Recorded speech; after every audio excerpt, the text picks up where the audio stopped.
Hi there, welcome to my views and news. Two news stories. First one is from the Ethiopian capital, Addis Ababa. Where is General Tadesse Werede? Is he in Addis Ababa? Who is he meeting with?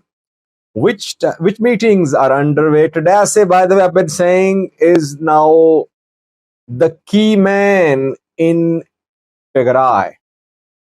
Which side will he support? Will he stay neutral? Why is he in Addis Ababa? Firstly. Secondly, uh, Russians are intervening in Sudanese civil war. 7 Russian fighter jets and bombers have been delivered to Sudanese military in the last 1 week, reported. Let's start with the first news story, which is from Tigray. Tigray is faced with unprecedented political tensions. TPLF has split into one led by Debretsion and the other led by Gita Achore. The Debretsion-led group held a week-long conference. New leaders elected, new Central Committee, Executive Committee, Central Control Commission Chairman, Deputy Chairman have been elected. Getachew led TPLF held a meeting to hundreds attended, but no election so far. Which TPLF will be recognized by Nebbe, that remains to be seen. But there is serious tension in Tigray. Why? Because Tigray People Liberation Front, TPLF of Debretsion, will make a move to remove Gita Choreda from power. Gita Choreda basically is a TPLF leader, or he was a TPLF leader, you can say.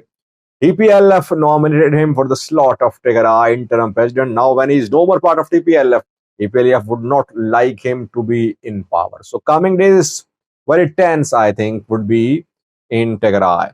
In this tension, political tension, role of security forces is very crucial because the Bratskian group cannot remove Gita Choreda from Mekelle without the support from Tigray security forces. And Gita Choreda, at least on 2 occasions in the last 72 hours, asked security forces to be neutral. He knows that if the Bratskian Bratskian group removed him, it would only be possible through the intervention of security forces. Security forces, by the way, are largely supportive of the Bratskian group, reportedly. So, in this scenario, in this unfolding scenario, role of military is crucial. Tigray, now they call it Tigray Security Force, which was Tigray Defense Force during the war. Now it is called Tigray Security Force. Tigray Security Forces claim to be neutral. They held some meetings in the past few weeks. I did some videos on that. They said they were neutral, but you cannot be neutral in this conflict. It's difficult to be neutral. I mean, they'll have to make some decisions. So when the forces will make decisions will be seen as pro or anti groups in Tigray. Tadesse Werede, the chief of Tigray Security Forces, who is also deputy president of the region, is in Addis Ababa. We got this information through some people who are there, and they say Tadesse held some meetings with the Tigrayan community in Addis Ababa, some influential Tigrayan businessmen held meetings with Tadesse, and reportedly Tadesse met with senior Ethiopian government officials, including the Prime Minister of Ethiopia. PM Abiy tried to stop the holding of conference by the Debretsion group. He called Debretsion. Debretsion did not listen to him. The Congress was held and new committees have been elected. Getachew group has been expelled from the party. PM Abiy reportedly has met with Tadesse Werede. That is why he is in Addis Ababa. Why did the Prime Minister of Ethiopia meet with Tadesse Werede? Well, obviously, The federal government of Ethiopia would like Tadesse Werede to support Getachew Reda's interim government. It wants to tell, the federal government wants to tell Tadesse Werede that Tadesse Werede security forces must not take sides and support EPLF Debrecen group. So Werede will have to walk a very fine line now. He'll have to create a balance here. What will he do? It remains to be seen. We cannot say for sure what Tigray security forces will do. Sad Khan is openly supporting Getachew Reda. 2 days ago, he said that all should support Tigray interim government, of which he is part.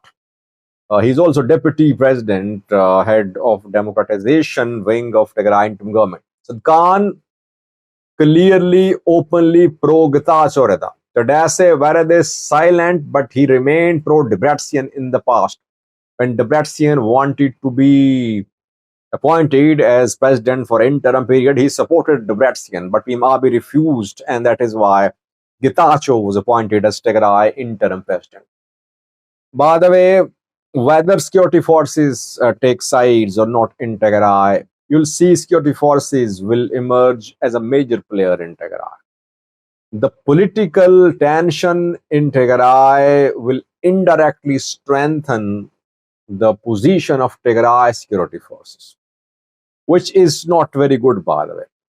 I believe that security forces should do only security job. When they're involved in politics, then they dreaming of ruling regions, zones, and countries. That is why their role as security forces should be promoted, strengthened, but their political role should be discouraged. Let's see how Werede handles this challenge.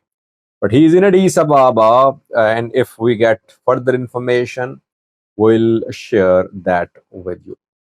Secondly, viewers, Russia is entering Sudanese civil war in support of Sudanese military. Russia has been in talks with Sudan to establish a naval base in Sudan. Sudanese government agreed, I think. Russia has been in talks with Sudan for years. Since Omar al-Bashir era, Russia has been in talks. Deals have been reached. Reportedly, Russia is now supplying weapons to the Sudanese military in the war against Rapid Support Force. At least 7 Russian fighter jets and bombers have been delivered to Sudanese military in the last 2 weeks. By the way, Sudanese Air Force already uses Russian MiGs and other fighter jets and bombers. But now Russia is supplying more and modern fighter jets and bombers. Where did Al-Burhan get the money from to buy expensive Russian jets and bombers? It is being said that a Gulf country is supporting Al-Burhan. Which Gulf country? Is it Saudi Arabia or some other country? Because UAE is not supporting Al-Burhan. UAE is supporting Rapid Support Force. Saudi Arabia, maybe, I think Saudi Arabia. Maybe Saudi Arabia is supporting Al-Burhan. Saudi Arabia and UAE were on one side and on opposing sides to in Yemeni civil war. They fought jointly against Houthis and they backed proxies against each other too. Same is happening here too, I think. Saudi Arabia backing Al-Burhan and UAE backing Rapid Support Force. Iran is also making an entry here. Iran has delivered Muhajir 6 Iranian drones to the Sudanese Air Force. The drones are in operation, have been in operation for several months now. So Iran-Russia nexus is supporting Sudanese military, but still the military has not been able to strike decisive blows to Rapid Support Force. When Iran delivered drones to the military for a few weeks managed to record battlefield gains. But then the advance of Sudanese military was stalled. Let's see, can the introduction of Russian Fighter jets and bombers helped Sudanese military in pushing RSF out of the captured areas. Let's see. Thanks for watching.